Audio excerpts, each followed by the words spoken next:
MVP, MVP, MVP. The GOAT. Caitlin Clark wins MVP of FIBA. Has not been playing. Fresh off of injury, shows up and wins MVP. We got to break this thing down, man. Welcome to Keep the Vision. Make sure you like, comment, subscribe, share the channel, hit that bell notification, and hype the video. Caitlin Clark is the MVP. Let's go. Let's go. You have to look at how they actually use her to see the real story behind the scenes. They had the greatest point guard of a generation playing small forward and funky lineups that made absolutely no sense. It felt like a deliberate attempt to neutralize her impact on the game by taking the ball out of her hands and forcing her into a role she wasn't built for. When you have a generational talent and you try to hide her in the corner, you aren't just making a tactical error. You are sending a clear message that you don't want her to shine. But Caitlin responded by shining brighter anyway. Video. Caitlin Clark is the MVP. Let's go. Let's go. Let's go. I told y'all she was the GOAT. I told y'all that girl was the GOAT. Do all of the hate, all of the getting benched, the funny lineups, they got her playing small forward. It did not matter. You know why? You can't stop God's work. It was written. It was written. This is God's work. Caitlin Clark wins MVP. Cheers, my friend. Cheers. The disrespect reached a boiling point when the starting lineups were announced. They were starting Chelsea Gray, Paige Buers, and even Angel Reese over the woman who has single-handedly changed the economy of women's sports. It was absolute insanity to see the GOAT coming off the bench or being treated like a second-tier option while the favorites got the spotlight. It felt like the powers that be were trying to prove a point that they could succeed without her. But every time she stepped on the floor, the energy shifted and the narrative flipped on its head for on the senior national team. What we talking about? Y'all still trying to start Chelsea Gray? Y'all still trying to start Chelsea Gray? What we talking about? Caitlin Clark, the GOAT. You did your big one. They can't stop you. They can't stop you, mama. Let's take a look at this here. I gotta turn that music off. T-Pain might try to flag my channel. Caitlin Clark is the MVP, man. Spectacular. Well-deserved, GOAT. Well-deserved. It wasn't just on the court where the sabotage was happening. It was happening in the digital world, too. There were massive reports about accounts flooding the MVP voting pages, trying to rig the results in favor of Paige Buers. They wanted to steal the narrative and give the trophy to anyone but Caitlin. But the sheer statistical dominance of her performance made it impossible to ignore the truth. You can't manufacture greatness with an army of fake accounts when the real deal is dropping double-doubles and leading the team to a perfect 5-0 record in the most efficient way. VP, man. Spectacular. Well-deserved, GOAT. Well-deserved.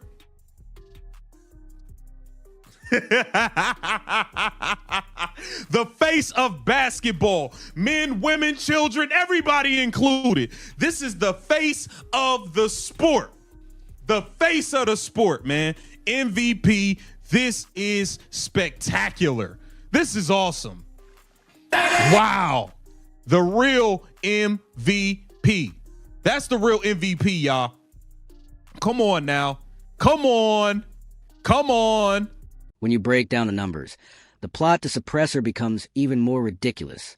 Caitlin finished first in points, first in assists, and first in true shooting percentage.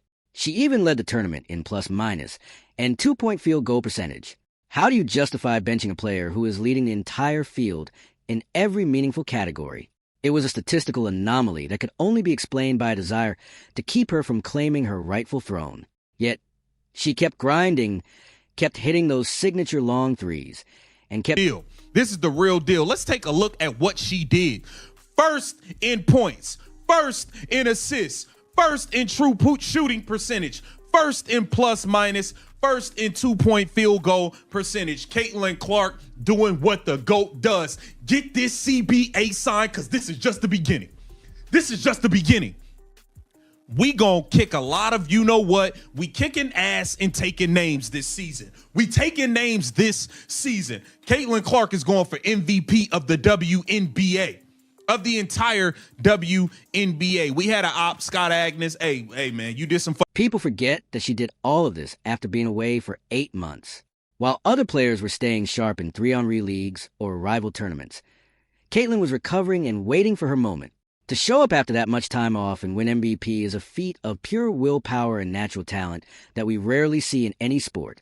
It proves that she doesn't need the system to be great. She is the system. Her confidence never wavered. Even when the lineups were being manipulated to favor players who hadn't put in half the work she had during her long and difficult hiatus. Of the entire WNBA. We had an op, Scott Agnes. Hey man, you did some funny stuff last season with your reporting. I just got to keep it real. I have not forgot about some of the stuff you did. It is what it is. But he did put out there Caitlin Clark named MVP of the FIBA World Cup qualifying tournament in San Juan, helping USA to a 5-0 record. She averaged 11.6 points, 6.4 assists per game. It was her first games in 8 months. In 8 months. You got all these people running around playing 3-and-3 and on Rival, all of this stuff. Caitlin Clark is the MVP. Now, the focus shifts back to the WNBA and the Indiana Fever, where Stephanie White is taking reins. The message from the fans and the streets is loud and clear. Stay out of her way. We've seen what happens when coaches try to overmanage or correct Caitlin's style of play, and it never ends well for the team. Stephanie White has a massive responsibility to let the GOAT be the GOAT without trying to fit her into some rigid old-school philosophy that stunts her growth. If the Fever want to win, the coaching staff needs to realize they are there to facilitate. GOAT. We've been telling y'all, and it is what it is. Caitlin Clark is the MVP of the 2026 FIBA Women's World Cup. How about that? We had Kara Lawson trying to bench the girl. They putting her in with all these funky, funny lineups. They keep starting Chelsea Gray every game. They got her coming off. They had Angel Reese start a damn game before. Paige Becker started before. Shit, they might have put me in a game. Pardon the language. They might have started me in a game before Caitlin Clark, okay? This was absolute insanity, but this is a beautiful sight to see, okay? Caitlin Clark got her. There's a growing sense that you simply cannot stop what is destined to happen. Many are calling her Rise God work because no matter how many obstacles, funny lineups, or media narratives they throw at her, she keeps coming out on top. It feels like it was written in the star for her to be the face of the sport, whether the establishment likes it or not. The more they try to hold her down, the more the public rallies behind her, creating a movement that is bigger than any one coach or any one tournament. She is a chosen one, and the FIA MVP is just another chapter in that story. The Fever are about to do it to him. Stephanie White, all you got to do is stay the hell out of her way. Just stay the hell out of her way, okay? That's all you got to do. Stay out the way. Caitlin Clark is going to handle the business, all right? It's as simple as that. We don't need you involved. We don't need you doing this. We don't need you doing that. Okay? Just stay out the way and let Caitlin do what she has to do, all right? Let's take a look at the man. Listen. I don't even want to take a look at nothing else. Sign the CBA. Caitlin Clark is the MVP. Okay? They tried to hold her back. They tried to hold her down. You can't stop God's work. While Caitlin was winning on the court, another battle was raging behind the scenes in the WNBA CBA negotiations. We are talking about over 100 hours of marathon talks between the players and the league. The timing is critical because the league knows that Caitlin Clark is the golden goose. They need a deal signed immediately to capitalize on the momentum she's built. If they don't get this right, they risk alienating the very fans who are tuning in specifically to see the MVP do her thing. The pressure is on both sides to realize that the game has changed forever because of her. You can almost feel the heat coming from the haters right now. They are absolutely flaming because they thought this tournament would be the moment she finally faltered. They were waiting for the 8-month rust to show or for the coaching decisions to finally break her spirit. Instead, they had to sit there and watch her hoist the MVP trophy in Puerto Rico while their favorite players were left in the dust. The CC haters are losing ground every single day because you can't argue with results. And you certainly can't argue with a senior national team debut that ends in a gold medal. The obsession with starting Chelsea Gray over Caitlin became a major talking point for anyone paying attention to the game flow. While Gray is a respected veteran, the impact Caitlin has on the floor is night and day.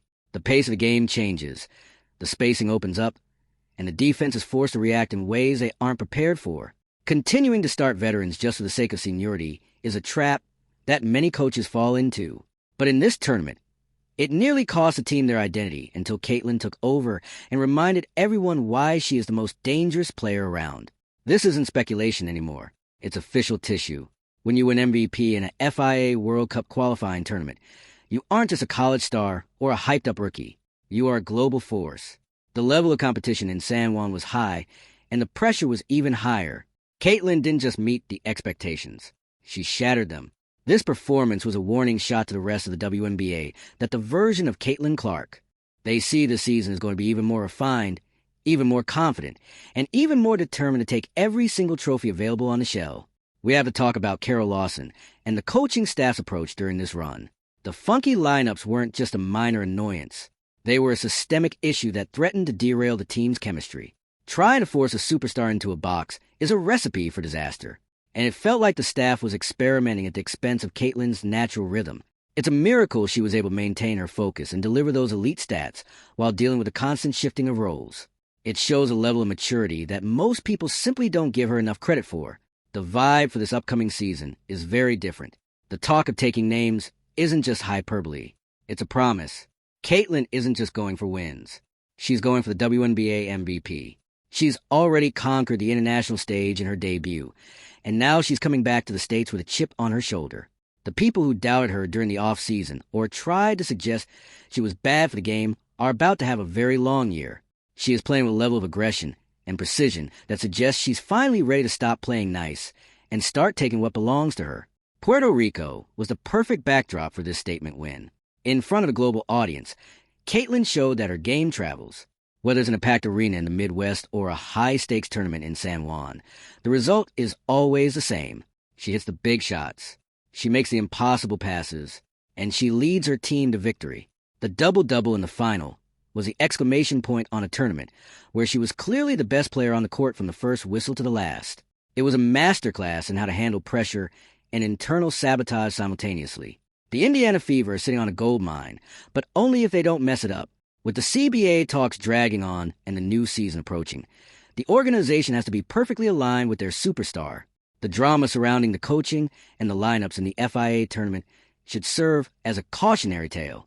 You don't try to fix something that is already elite. You build around it. You support it. And most importantly, you make sure that the coaching staff understands that their job is to get out of the way and let the outcome of the game. Let's go back to the bot situation, because it's a perfect example of the anyone but Caitlin mentality that exists in certain corners of the basketball world.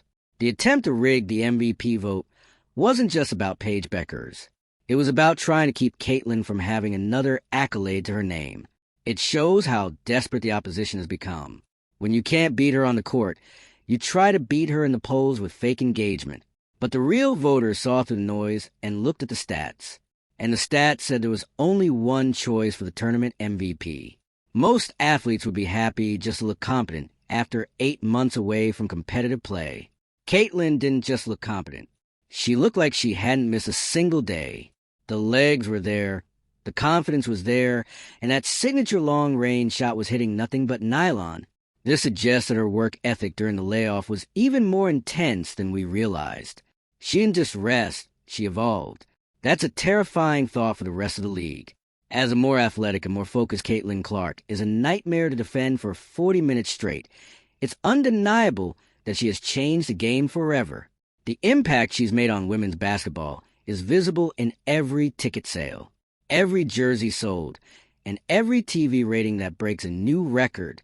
But with that fame comes a target on her back. The plot to sideline her isn't just about basketball. It's about power and control. There are people who have been in this game for a long time who don't like how quickly she has taken over. They want her to wait her turn. But the FIA MVP win proves that her turn is right now, and she isn't waiting for anyone's permission to lead. Stephanie White has a chance to be the coach who helps Caitlin reach her ultimate ceiling. Or she could be the coach who becomes a footnote in a story about wasted potential. The fans are watching her every move. if she tries to implement a system that suppresses Caitlyn's creativity or limits her range. The backlash will be swifter and more intense than anything she's experienced in her career. The plot to hold Caitlyn back has to end with the national team. When she puts on that fever jersey, she needs to be given the keys to the entire franchise without any hesitation. There's a certain inevitability to everything Caitlyn does. You can see it in the way she carries herself and the way she responds to adversity. When the world was trying to talk about Chelsea Gray or Paige Buchers, she just kept playing her game. When the coaches tried to bench her, she made sure her minutes were the most